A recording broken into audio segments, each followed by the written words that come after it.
সুলতানা একজন সফল কৃষি উদ্যোক্তা। তিনি অনেক দিন ধরে তার বাড়ির আশেপাশে বিভিন্ন সবজি উৎপাদন করছেন। IDEA ট্রেনিং এর মাধ্যমে আমি জানতে পারি কেঁচো দিয়েও নাকি ভালো মানের সার বানানো যায়। এরপর অল্প কিছু কেঁচো দিয়ে শুরু করলাম সার বানানো। আর 1 বছর পর আমি প্রতি মাসে 100 কেজি সার বিক্রি করি।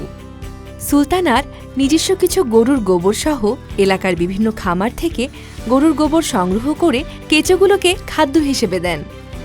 30 থেকে 40 দিনের মধ্যেই এখান থেকে বের হয় কেঁচো সার, যা বাজারে পাওয়া যায় এমন যে কোনো রাসায়নিক সার থেকে অনেক উন্নত ও মানসম্মত।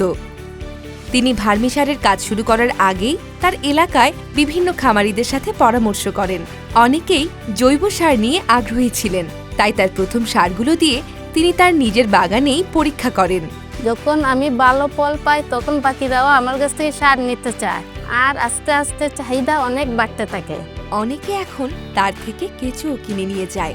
তার উৎপাদন আর সাফল্য দেখে এখন আরও উদ্যোক্তা জৈব সারের ব্যবসায় যুক্ত হয়েছেন। আমি সবাইকে উৎসাহ দেই কেঁচো সার করার জন্য, কারণ রাসায়নিক সারের বীজ সবাই বর্জন করা উচিত। রাসায়নিক সার মাটিতে দিলে তা মাটির ক্ষতিকর ও উপকারী পোকা ধ্বংস করে মাটির স্বাস্থ্য নষ্ট করে। এতে করে ফলন কমে যায় এবং খরচ বেড়ে যায়, ফলে লাভও বেশি থাকে না। IDEA ট্রেনিং এর মাধ্যমে আমরা কেঁচো সারের গড় তৈরি করি, লালন পালন করার সব নিয়মাবলীও জানতে পারি। এছাড়াও আমরা প্রথম কেঁচোগুলো তাদের গাছ থেকেই পাই। এখন আমার বাগানের উৎপাদনও ভালো, মাটিও ভালো থাকবে ইনশাল্লাহ। এই ক্ষুদ্র প্রাণীটার সাহায্যে তার জীবন জীবিকাও ঘুরে দাঁড়িয়েছে। আশেপাশের কৃষক তার কাছ থেকে এই কেঁচো সার কিনে নিয়ে তাদের জমিতে দেয়।